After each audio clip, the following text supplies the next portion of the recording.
Samajwadi party जिंदाबाद, Samajwadi party जिंदाबाद। अखिलेश जी तुम आगे बढ़ो, हम तुम्हारे साथ हैं, अबू आसिम तुम आगे बढ़ो, हम तुम्हारे साथ हैं, अखिलेश जी तुम आगे बढ़ो, हम तुम्हारे साथ हैं, अबू आसिम तुम आगे बढ़ो। हम तुम्हारे साथ हैं। देश का नेता कैसा हो, अखिलेश यादव जैसा हो, देश का नेता कैसा हो, अखिलेश यादव हो, देश का नेता कैसा हो। समाजवादी पार्टी जिंदाबाद, समाजवादी पार्टी समाजवादी पार्टी जिंदाबाद, समाजवादी पार्टी जिंदाबाद। सर क्या कहेंगे आज ये इंडिया अलायंस के साथ जो है तो आज आपकी समाजवादी पार्टी से 37 सीट आए हैं, इस मौके पे क्या कहेंगे? अल्हम्दुलिल्लाह समाजवादी पार्टी हिंदुस्तान की तीसरे नंबर की सबसे बड़ी पार्टी बन के उभरी है पूरे हिंदुस्तान के अंदर। पहले नंबर पे जो बीजेपी आई है, दूसरे नंबर पे कांग्रेस आई और तीसरे नंबर पे 37 सीटें एक ही राज्य से समाजवादी पार्टी की चुन के आई है। और समाजवादी पार्टी के पूरे इतिहास में अब तक के अखिलेश यादव के नेतृत्व में इतना ज़बरदस्त प्रदर्शन जो की समाजवादी पार्टी ने 37 सीटें, और मैं ख़ास तौर से बताना चाहूँगा कि 37 सीटों में से 4 मुस्लिम खासदार समाजवादी पार्टी ने दिल्ली भेजी है। सबसे पहले रामपुर से जो एक हाफिज़ कुरान है मौलाना महमूद नदवी साहब को भेजे समाजवादी पार्टी ने खासदार बना के। दूसरा मुख्तार अंसारी साहब के जो भाई है उनको अफजल अंसारी साहब को अफजल अंसारी साहब को जो है गाज़ीपुर से खासदार बना के भेजी है। तीसरा इकरा हसन जो एक बैरिस्टर है, जो मुस्लिम क़यादत का बोम मारते फिरते ना, हमारे पास बैरिस्टर है हमारे पास, वैसी इकरा हसन जो है समाजवादी पार्टी की सबसे यंगेस्ट लेडीज़ खासदार और बैरिस्टर समाजवादी पार्टी ने इतना कैराना से भेजी है। और जो है शफीकुर बर्क साहब के जो पोते हैं जियाउल बर्क साहब, उनको भी समाजवादी पार्टी ने मुस्लिम उम्मीदवार, ये 4 जो मुस्लिम उम्मीदवार दिए गए थे समाजवादी पार्टी ने, अल्हम्दुलिल्लाह ये सारे के सारे चुन के आए और भारी बहुमत से चुन के आए हैं। और मैं ये एक बात ख़ास तौर से कहना चाहता हूँ कि अगर इंडिया अलायंस की सरकार वैसे तो बन रही है, और अगर इंडिया अलायंस की सरकार बनती है तो समाजवादी पार्टी के पास बहुत बड़े बड़े पद होंगे, ओहदे होंगे, और आप देखेंगे कि किस तरीके से हिंदुस्तान की सरकार चलाई जाती है। समाजवादी पार्टी और अखिलेश यादव साहब जो है राहुल गांधी जी के साथ मिलके सरकार बनाने जा रहे हैं और इंशाल्लाह 1-2 दिन के अंदर ही सरकार का गठन होगा। और मैं ये उम्मीद करता हूँ अल्लाह ताला से कि समाजवादी पार्टी के पास बहुत सारे बड़े बड़े ओहदे रहेंगे। सर थोड़ी देर पहले जो है नीतीश कुमार और चंद्रबाबू नायडू ने जो है तो एनडीए को समर्थन दिया है, क्या कहेंगे इस बारे में? नीतीश कुमार साहब बोलते हैं हमेशा कि मैं सबका हूँ, किंग मेकर बन के आ रहे थे। उनके बयानात हमेशा आप देखते होंगे, वो हमेशा बोलते हैं कि मैं सबका हूँ। सबका में समझ जाइए आप, हर पार्टी के हैं वो। तो मुझे लगता है कि ज़्यादा दिन नहीं टिकेंगे उन्होंने वहाँ, कहीं ना कहीं उनके दिल में क्या है और दिखावा क्या है कुछ समझ नहीं आ रहा। मगर मुझे अल्लाह ताला की ज़ात से उम्मीद है कि इंडिया अलायंस की सरकार बनेगी। और एक बात बहुत महत्वपूर्ण बताता हूँ मैं कि अखिलेश यादव साहब की जो नेतृत्व वाला हमारा समाजवादी पार्टी का ये था अलायंस था उत्तर प्रदेश के अंदर, उस अलायंस ने बीजेपी को रोकने में कामयाब हुआ है। जो पूरे हिंदुस्तान के अंदर हर पार्टी बोलती है कि हम बीजेपी को रोकेंगे, हम बीजेपी को रोकेंगे। सबसे बड़ा गठबंधन बना इंडिया अलायंस, और इंडिया अलायंस की सबसे बड़ी पार्टी जो है तो कांग्रेस के बाद समाजवादी पार्टी थी, जिसने 64 सीटों पे उम्मीदवार उतारे थे और जिसमें से 37 सीटें हमने जीत के आए और अलायंस के 44 सीटें हमारे पास है। इस तरीके से अगर देखा जाए तो समाजवादी पार्टी एक वाहिद ऐसी पार्टी बनी है पूरे हिंदुस्तान के अंदर जिसने बीजेपी को रोकने में कामयाबी हासिल की। क्योंकि बीजेपी की उत्तर प्रदेश के अंदर 80 सीटें थी लास्ट टाइम, उनको 80 पे से 33 सीटों पे ला दिया। तो समाजवादी पार्टी बहुत बड़ी पार्टी बन के उभरी है। सर महाविकास आघाड़ी के कैंडिडेट जो थे चंद्रकांत खैरे साहब, तो कहीं ना कहीं कमजोर कल दिखाई दिए, और क्या खामियां रही जो कल हार गए?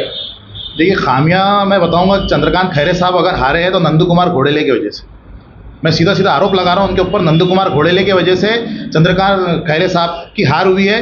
और दूसरी बात, कांग्रेस, राष्ट्रवादी, समाजवादी, आम आदमी पार्टी और सीपीआई, सीपीएम, इन सब ने जो वोट दिया है वो तो चंद्रकांत खैरे साहब को मिला है। चंद्रकांत खैरे साहब को जो हिंदुत्ववादी वोट था वो नहीं वो उन्हें लेने में नाकाम रहे। कहीं ना कहीं मुसलमानों ने भी उनको वोट दिया है। जो मुसलमान कांग्रेस को, राष्ट्रवादी को, समाजवादी को वोट करते थे, वो मुसलमानों ने जो है चंद्रकांत खैरे साहब को, इंडिया अलायंस के और महाविकास आघाड़ी के उम्मीदवार को औरंगाबाद शहर के अंदर वोट दिया है। सर आने वाले वक्त में आपको लगता है क्या समाजवादी पार्टी इंडिया अलायंस जो है तो बीजेपी को रोकने में कामयाब होंगी? आपने जिस ये तरह से उनके बयान पिछले 5 साल में चल रहे थे। आपने देखा उत्तर प्रदेश में और पूरे देश में अगर सबसे बड़ी पार्टी किसी ने सिर्फ बीजेपी को रोका तो वो सिर्फ समाजवादी पार्टी है और कोई दूसरी पार्टी आपको दिखते नजर नहीं आएंगी। पूरे राज्यों का आप दौरा कर लीजिए, पूरे जैसा महाराष्ट्र के अंदर महाविकास आघाड़ी जिसके अंदर राष्ट्रवादी थी, कांग्रेस थी, शिवसेना उद्धव बाला साहब ठाकरे का गठ था, इन सब ने मिलके 3 पार्टियों ने मिलके बीजेपी को रोका। वैसा वाहिद समाजवादी पार्टी ने उत्तर प्रदेश में 88 सीटों की 80 सीटों का उत्तर प्रदेश का ये है पूरा खासदार का, सबने मिलके वहाँ कॉन्टेस्ट किया, मगर समाजवादी पार्टी अकेली ऐसी थी जिसने बीजेपी को रोकने में कामयाबी हासिल की। सर अभी औरंगाबाद हाल ही में जो तो दो जनों में मानी जा रही थी, चंद्रकांत खैरे महाविकास आघाड़ी के कैंडिडेट और दूसरे जो थे इम्तियाज अली एमआईएम से, लेकिन एक थर्ड पर्सन जो आके जो पीछे से आके जो थर्ड सर्वे में नहीं फर्स्ट पे आ गया, उनको कट्टर हिंदुत्व का वोट मिला है।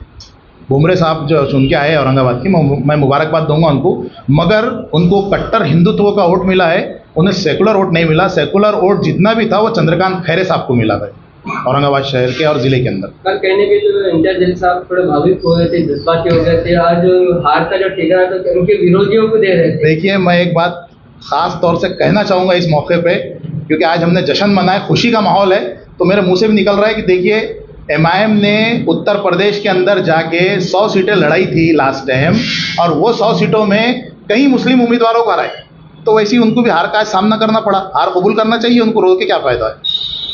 सर कहने का आज हैदराबाद से एक स्टेटमेंट आया असद अलीसी साहब का कि मैं तो सांसद में चलेगा लेकिन मेरा जो बाजू था एक बाजू नहीं रहा।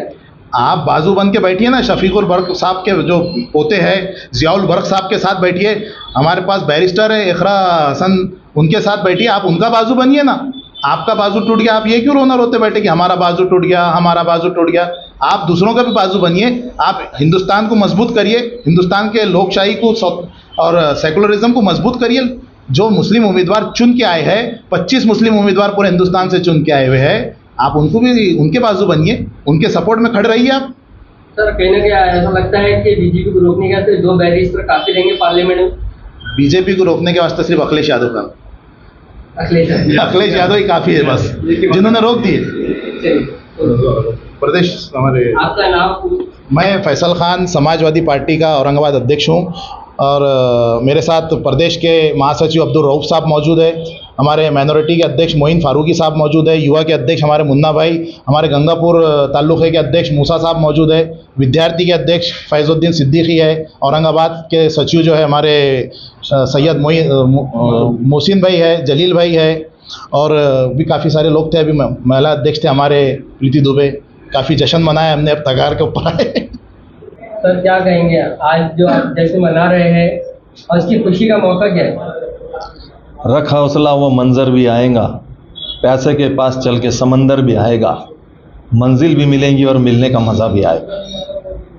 आज देश में सिर्फ समाजवादी पार्टी नहीं बल्कि तमाम वो सेकुलर ताकतें, तमाम वो सेकुलर मिजाज रखने वाले लोग जश्न मना रहे हैं।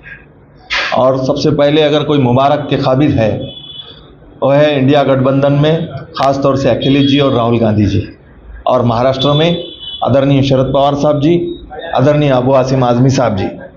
क्योंकि महाराष्ट्र में आप अगर देखते हैं 48 सीटों में सबसे ज़्यादा सीट महाविकास आघाड़ी के इंडिया गठबंधन के सीटें आई है, जिसका श्रेय आदरणीय शरद पवार साहब, आदरणीय उद्धव जी ठाकरे साहब, आदरणीय अबू आसिम आज़मी साहब और तमाम वो सेकुलर ताकतें, तमाम सेकुलर पार्टियों को जाता है। जैसा कि अबू आसिम साहब ने महाराष्ट्र के अंदर बगैर किसी डिमांड के पूरे महाराष्ट्र में इंडिया गठबंधन को सपोर्ट किया, कहीं पर भी हमने कोई डिमांड नहीं की। हमारे सब कार्यकर्ता ने हमने महाराष्ट्र के कोने कोने में जाकर इंडिया गठबंधन के सीटों को लाने के लिए काम किए है, और हमको बड़ी खुशी है कि इंडिया गठबंधन महाराष्ट्र के अंदर काफ़ी तादाद में चुनकर गया।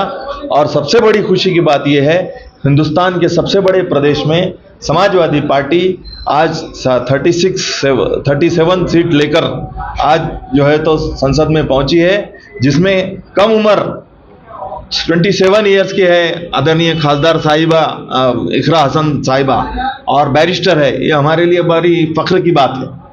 तो ये जीत का जश्न आज हम मना रहे हैं। सर आने वाले औरंगाबाद समय में जो है तो विधानसभा के इलेक्शन है अक्टूबर में, तो महाविकास से खड़े करेंगे या अपनी पर्सनली भी खड़े करेंगे? अभी हमारी युति बरकरार है और इंशाअल्लाह ताला हम कोशिश करेंगे, जो हाईकमान का हमको आदेश आएगा वो उसका हम पालन करेंगे और हम हमारी तैयारी में लगे हुए हैं। कितने सीट पे जैसा कुछ है इसका? अभी हम जो टारगेट लेके चल रहे हैं महाराष्ट्र में 25 से 30 सीट का टारगेट हम लेकर चल रहे हैं। देखते हैं आगे हमको जो हाईकमान का आदेश आएगा उस हिसाब से हम काम करेंगे। आपका नाम? डॉक्टर शेख अब्दुल रऊफ, प्रदेश महासचिव समाजवादी पार्टी।